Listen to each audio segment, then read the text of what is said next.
Siapa sangka gerabah atau barang-barang dari tanah liat yang biasa digunakan sebagai alat kebutuhan rumah tangga dibuat secara turun-temurun di sebuah desa bernama Desa Sidorejo, Bumiaji, Kecamatan Gondang, Kabupaten Seragen, Jawa Tengah. Pembuatan gerabah di desa ini juga terbilang menarik karena masih menggunakan teknik tradisional meskipun banyak pengrajin gerabah sudah mulai beralih ke teknik modern. Pemirsa, mari kita simak bagaimana proses pembuatan gerabah di desa ini.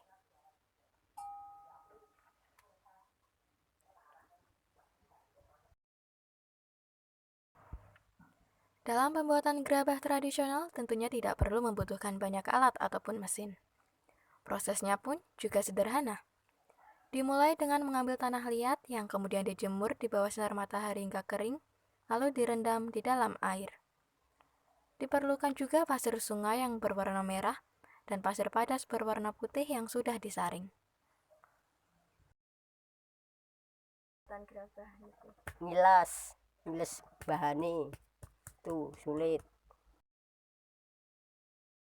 Itu sikil nggak mesin, yang mesin nggak lemas, nggak jadi, yang jadi yang tidak sikil itu. Mbah Sukinah memaparkan bahwa mencampurkan adonan tanah dengan pasir-pasir itu adalah bagian yang tersulit.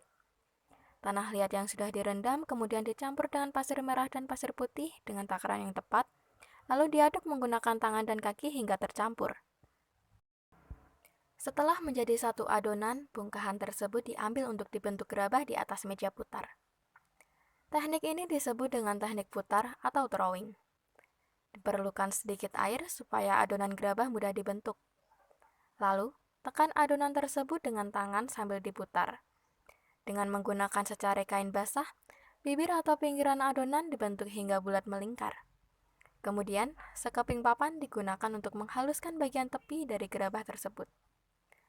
Cara itu terus diulang hingga bentuk gerabah yang diinginkan sudah terlihat.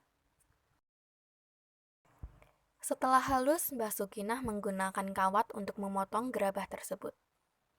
Kemudian, mengambilnya dengan sangat hati-hati untuk dijemur hingga kering. Gerabah yang sudah kering kemudian dibakar di sebuah pungku atau tempat pembakaran gerabah. Gerabah yang sudah dibakar kemudian dihaluskan tepi bagian belakangnya menggunakan sabit di atas meja putar. Dan gerabah pun sudah dapat digunakan, sebuah layah atau cobek yang biasa digunakan sebagai alas untuk menghaluskan bumbu dapur. Hani Kartikasari melaporkan dari Seragen, Jawa Tengah.